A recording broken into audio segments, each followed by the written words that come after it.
नत्वा सरस्वतीं देवीं शुद्धां गुण्यां करोम्यहं पाणिनीयप्रवेशाय लघुसिद्धान्तकौमुदीम्। नमो नमः। संस्कृतानुरागी प्रिय छात्राः,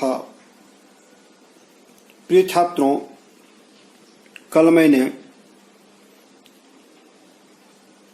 पंचसंधि अंतर्गत असंधि का पाठ इको अणजी से लेकर अलो अंतस्य प्रतिषेध वाच्य सूत्रवृत्ति का अर्थ करते हुए शुद्ध्युपास्य मध्वरी धात्रंश लाकृति इत्यादि शब्दों का संधि बताते हुए आज मैं अयादि संधि एचो अयवायावः सूत्र के माध्यम से आगे के पाठ हम लोग प्रारंभ करें।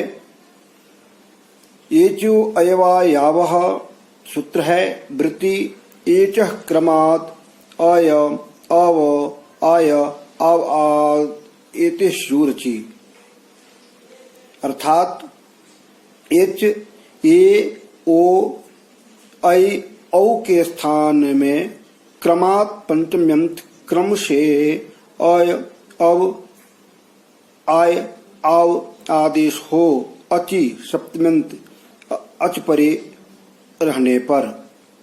अगला सूत्र है यथा संख्य मनुदेश श्रमानां संबंधी विधिर यथा संख्यम स्यात् वृत्ति।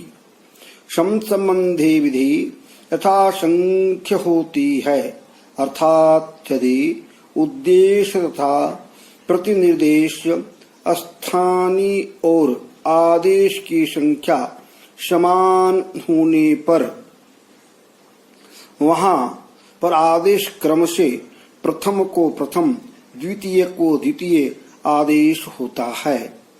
तो एचो यावः सूत्र में स्थानीय ए, ओ, ऐ और औ,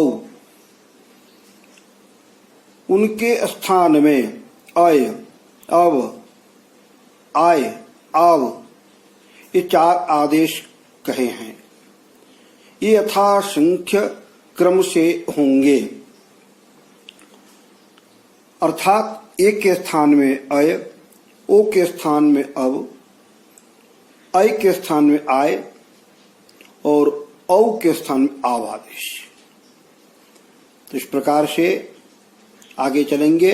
हरये, हरे का अर्थ हुआ चतुर्थी एक वचन का है। हरि के लिए संधि विच्छेद करें हरे का, हरि धन ए। इस दशा में एचो अयवायाव सूत्र के द्वारा रेफो उत्तरवर्ती एकार के स्थान में एकार अच परे रहने से ए के स्थान में अय आदेश होकर हर अय ए वर्णों को आपस में मिला देने पर हरे यह रूप सिद्ध हुआ। आगे विष्णवे, विष्णु के लिए विष्णुधन ये। इस दशा में णकारोत्तरवर्ती ओकार को के स्थान में एका के परे रहते अव आदेश होकर विष्णु अव ये वर्णों को आपस में मिलने पर विष्णवे यह रूप सिद्ध हुआ। अगला विष्णवे नायकः, नई धन अकह यानी नेता, ले जाने वाला। यहाँ पर इस दशा में संधि करने पर नकारोत्तरवर्ती एकार के ऐकार के स्थान में एचो एवायव सूत्र से क्रम विधाने न क्रम के विधान से ऐ के स्थान में आय आदेश होकर न आय अकह अच परे है, तो न आय अकह।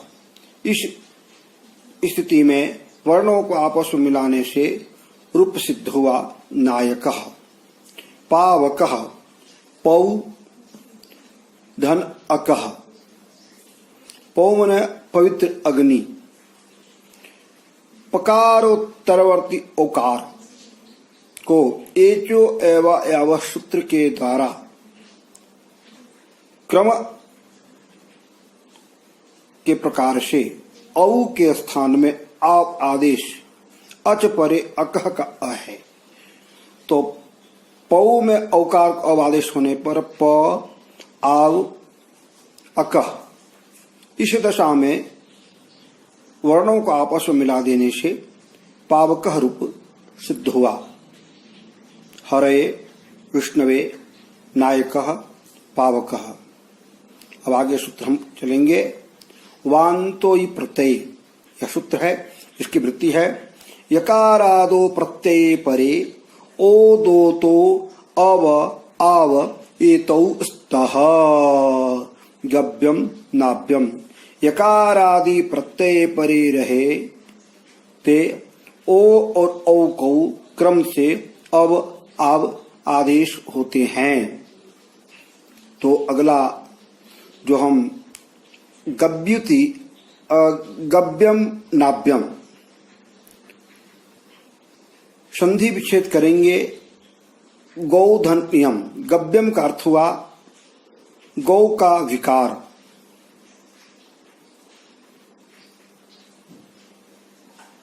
दूध, दही, घी, गोबर, गोमूत्र।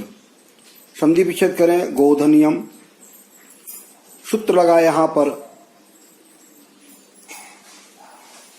वांतो ही प्रत्यय, यकारादो प्रत्यय परे रहते ओ के स्थान में अव आदेश होता है।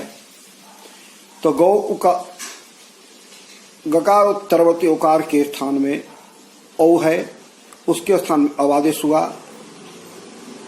यकार आदि प्रत्यय परे रहते यम का यकार परे है, पर में है, अतः ग अव यम।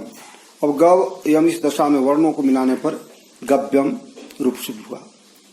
अब नाभ्यम, नौका से तरने योग्य जल। संधि विच्छेद करें नाभ्यम का नौ यम। इसी दशा में यकार आदि प्रत्यय के परे रहते नकारोत्तरवर्ती औ के स्थान में आव आदेश होकर न आव यम सभी वर्णों को आपस में मिल जाने पर नाभ्यम रूप सिद्ध हुआ।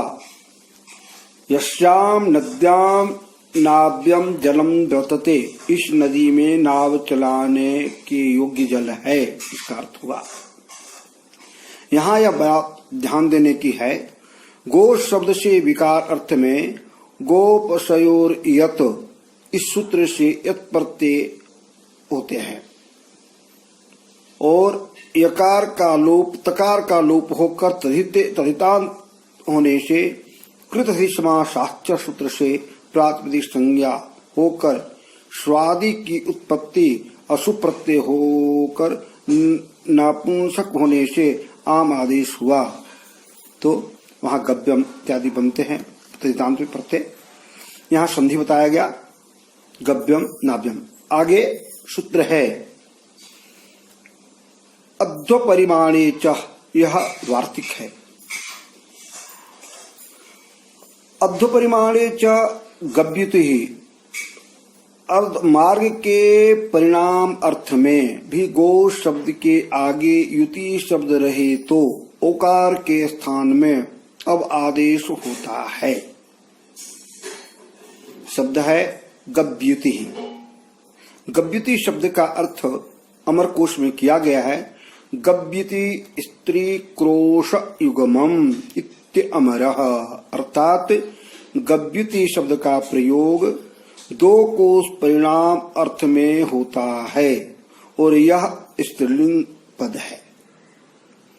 तो गव्युति हम यहां बनाए, इसकी संधि विच्छेद करेंगे गौ धन युति। इस स्थिति में गौ शब्द से युति शब्द परे है। गौ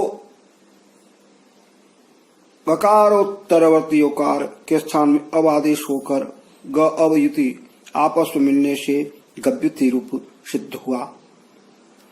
इस प्रकार से छात्रों, हमने आज हरे विष्णवे नायकः पावकः गव्युति की साधनिका बताई और सूत्रों का अर्थ बताए।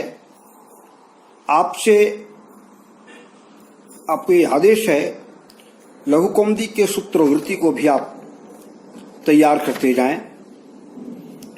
कंठ विद्या कंठ की है, मैं बताता हूं इस तरीके से तैयार होना चाहिए। आपको इको अणची से मैं पढ़ाया है असंधि से, उसकी वृत्ति और सूत्र वृत्ति कैसे आते। इको अणची इक स्थाने यण स्यात् अचि संहितायां विषये शुद्धि उपास्य स्थिते तस्मिन् नीति निर्दिष्टे पूर्वस्य सप्तमी निर्देशेन विधीयमानं कार्यं वर्णान्तरेण अभिव्यक्तस्य पूर्वस्य बोध्यम्। स्थानान्तरमः प्रसंगे सति सदृशतम आदेशः स्यात्।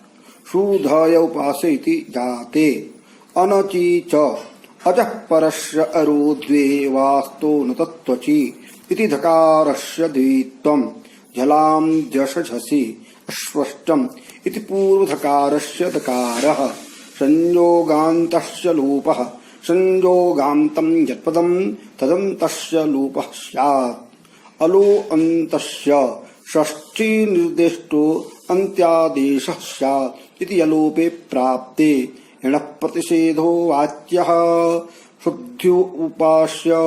शुद्ध्युपास्य मध्वरि धात्रंशः लाकृति वान्तो यि प्रत्यय यकारादौ प्रत्यये परे एचो यवा यावः एचः क्रमात् अय अव आय आव इति स्युरचि यथा संख्य मनुदेशः समानां सम संबंधी विधिर यथा संख्यं स्यात्।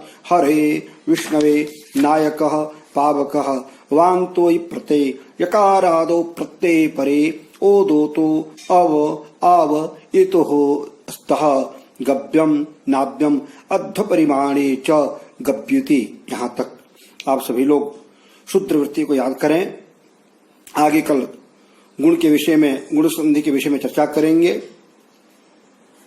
और आपको इसके अभ्यास के लिए मैं अभ्यास पुस्तिका के माध्यम से मैं सरलता आपको जानने के लिए मैं भी और भी चीज सामग्री को आपको प्रस्तुत करता हूँ, भेजता रहूंगा। सर्वे भवन्तु सुखिनः, सर्वे सन्तु निरामया, सर्वे भद्राणि पश्यन्तु मां कश्चित् दुःखभाग् भवेत्। ओम शांति शांति शांति। पुनः मिलामः।